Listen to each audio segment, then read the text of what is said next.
Hello everyone, welcome sa ating daily devotional for today.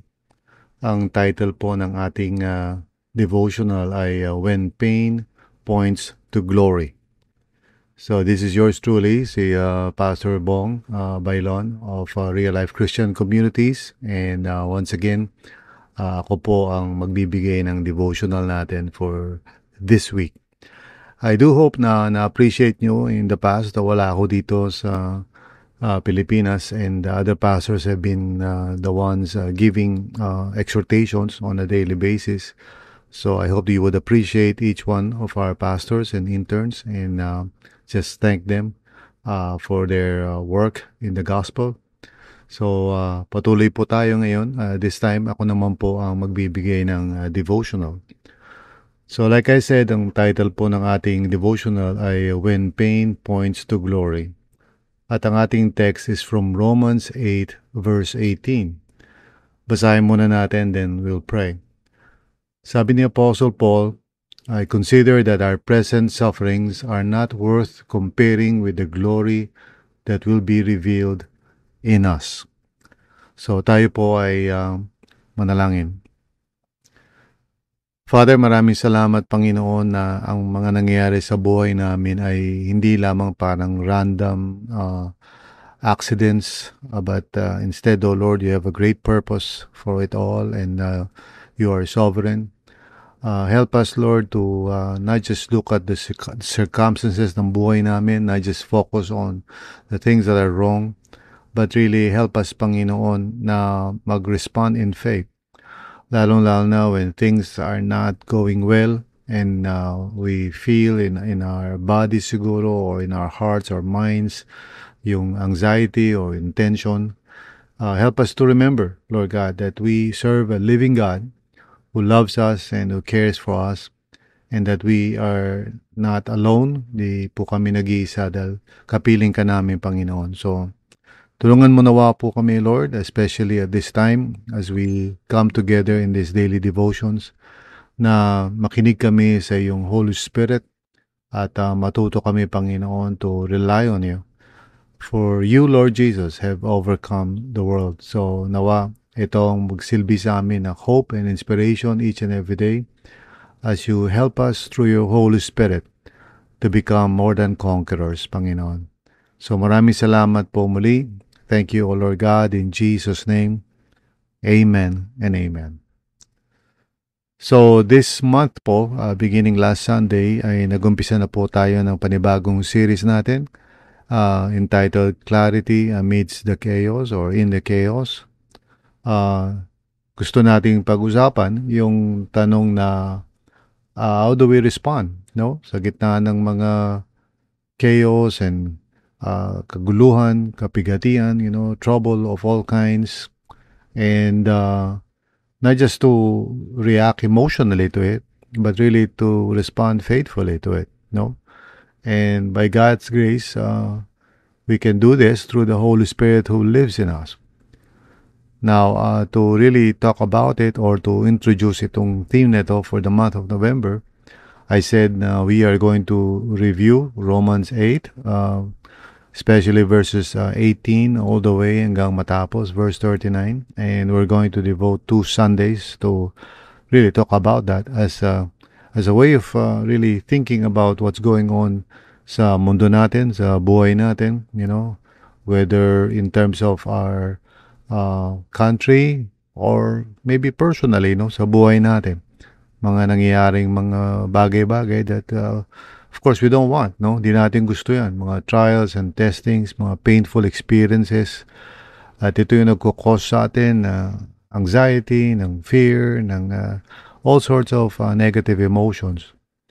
And like I said last Sunday, if you heard me do sa preaching ko, I said na it's not like gusto ng Panginoon na tayo, no? Na mag-deny tayo ng emotions natin. Our emotions do matter, no? Importante yan, and we should never deny them. Instead, we should acknowledge them and be aware of them. And also, God wants us to be responsible in the way we are processing yung negative emotions natin. and not just simply be overwhelmed, or shall I say, maging parang master na ng ating buhay yung emotions natin. Um, our emotions are important, but they should not be our masters or slave masters, enslaving us to the experience or the moment. But they are teachers, nevertheless. The emotions, our emotions, can teach us a lot about God, about ourselves, about reality, and so forth. So hindi natin ito i-reject, hindi natin ito i-deny, but also we are not going to allow it to just take over and control our lives, and just tempt us to forget the goodness and faithfulness of God altogether dahil sa emotions natin. God is still greater than our hearts. So sa madaling salita, ang gusto nating bigyan ng pansin dito sa series natin sa buwan ng November, yung clarity in the chaos. Hindi lang yung parang we will try to pretend as if wala tayong nararamdaman. Rather, we are going to face this. We're going to acknowledge it, and be aware of how it is affecting us. Sinabi ni Jesus yan, in this world you'll have trouble. Kakaroon tayo ng iba't ibang klaseng mga pagdurusa. Pero sabi niya, take heart, for I have overcome the world, John 16:33. Kaya napakahalaga na we put everything in its proper perspective, na magkaroon tayo ng wisdom, because we are going to go through a lot of trials in this life. I mean, that's for sure. Sinabi na ni Jesus yan. So we're not going to just, parang go through life na walang mga problema, walang mga trials, walang mga difficulties, walang mga failures. That would be an illusion, It's an illusion. Kasi pag gano'n ang mindset natin, talagang mahirapan tayo to live each day by faith. Dahil darating yun Darating yung mga hindi magagandang bagay sa buhay natin. Sometimes out of nowhere, hindi natin ina-expect, Such is the nature of life, this side of heaven, or at this point, wala pa si Jesus. He has not yet returned to inaugurate the new heaven and new earth. So nandito pa tayo sa old earth, okay? Old creation. But nevertheless, hindi tayo parang walang pag-asa. Yun ang kailangan natin maintindihan. And also, we are not victims of our situations. Okay? Nawa matuto tayo na hindi tayo yung parang na paparalyze sa mga nangyayari to the point na nakakalimutan na natin that God is good. Yun kasi yung ginagawa ng kaaway pag may mga dumarating ng mga trials sa buhay natin. Kinukumbinsi tayo sa puso natin that God doesn't care, that He's not for our welfare, hindi siya concerned sa ating mga pinagdaraanan. Yun yung lies na nice na i-inject ng kaaway sa atin whenever we are going through some kind of difficulty sa buhay natin. So we need to be aware of that. We need to be aware of such times. Medyo weak tayo during such times. And that's why ito yung ating pinag-uusapan, binabalikan natin yung Romans 8. And we are starting with this verse, sabi ni Paul sa verse 18, I consider that our present sufferings are not worth comparing with the glory that will be revealed in us.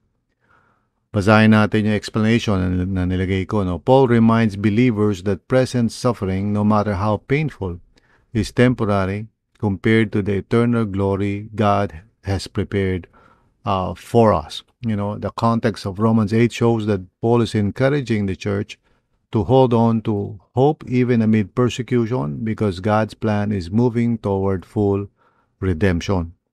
Now, let me just pause there and let's just reflect on this passage once again. Sabi niya, I consider. Okay, so ibig sabihin, pag mayroong nangyayaring negative sa buhay natin, there's one thing na binigay sa atin ng Panginoon na kapasidad, and that is to decide how we are going to look at the situation. Kaya sabi niya, I consider. Consider means I look at the situation, I realize it's It's causing difficulty. It's causing pain. I'm not denying it. In fact, he uses, the word present sufferings to tell us na naiintindihan niya. And Paul is, not denying the experiences. He's not saying na they're okay. Ang tawag niya, sufferings. Pero sabi niya, I consider that our present sufferings, no? And then he says, are not worth. Okay? So in other words, alam niya na may kabigatan yun. Pero what he does, in his heart and mind as he meditates on the situation, is to compare it. To compare it with what? With the glory that will be revealed in us. So, in other words, there is going to be a future turning of the tables, ika nga. It may not look good now. Maaring maraming disappointments, may mga tao na nakaka-hurt sa atin o tayo mismo nakakagawa ng mga mali sa buhay natin. But it's not the end of the story. So Paul thinking about the situation and he knows na mahirap, masakit, suffering ang tinatawag niya doon. Okay? And it's an ongoing thing. Pero ang ginagawa niya consciously, using the grace that is in him, he looks at the situation and then compares it to the certainty of the promises of God in the future. And the way he describes it, sabi niya, the glory that will be revealed in us. Now, this explanation, sabi doon, na nailagay ko doon na has prepared for us. But, I think it's better to say that it is not just for us, but really in us. Ang point nun is that the glory of God is not just something na mangyayari outwardly, which it would, of course, dahil magkakaroon ng new heaven and new earth. But really, it's something that happens exactly sa atin, in us. Okay? Kasi we will be transformed. In other words, whatever it is that is, making all this painful and all of that, there will come a time that there will be no more pain, no more hurt. The Lord promised that. And it is certain, mangyayari yun. It's not something na parang knock on wood na sana mangyari o baka sana naman, ganun. It's not like that at all.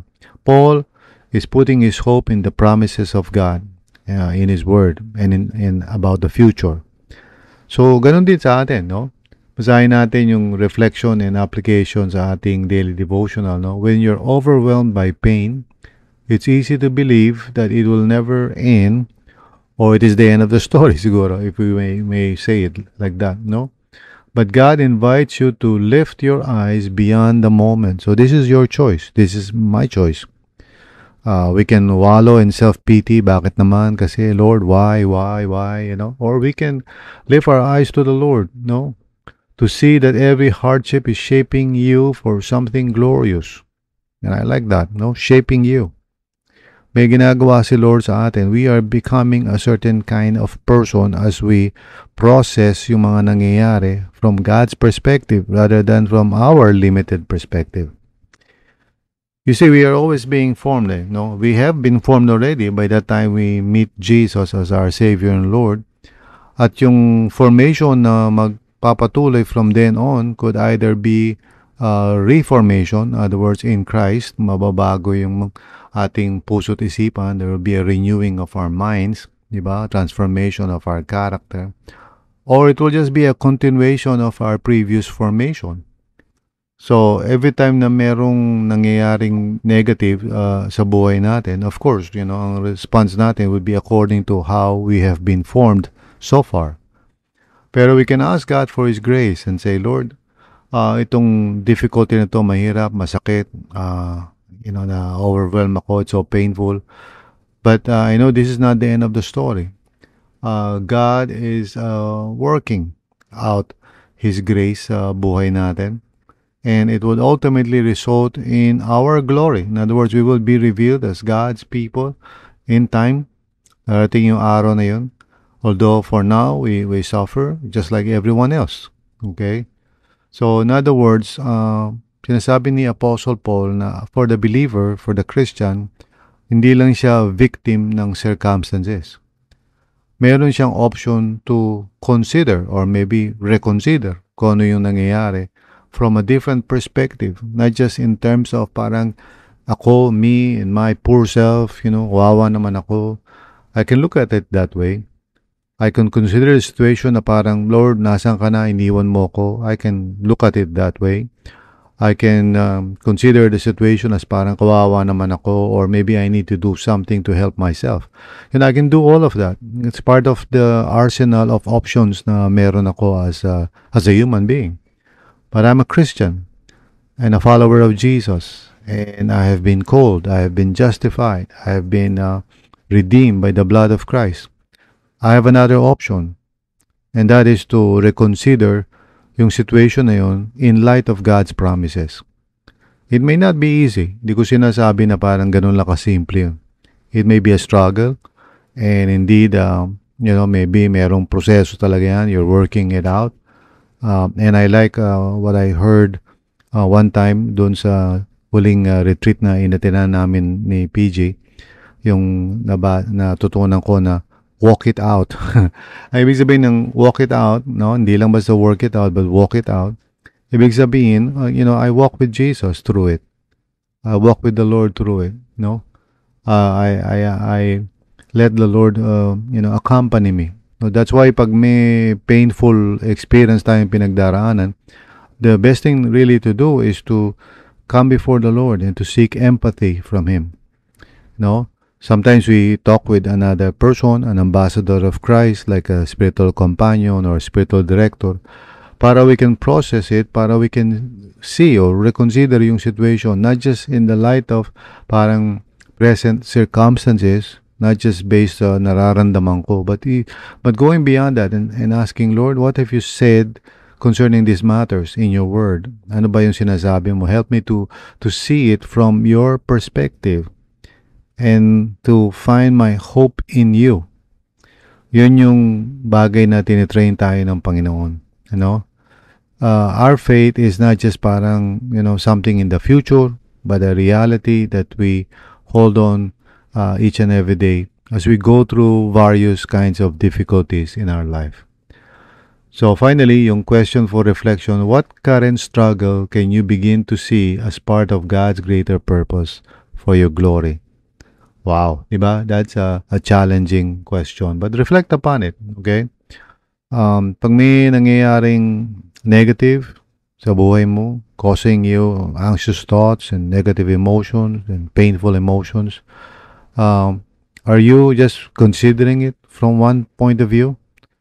Like, bakit nangyari ito, Lord? O kung talagang mahal mo ko, ba't mo inalaw ito? Is that the only way that you're considering it?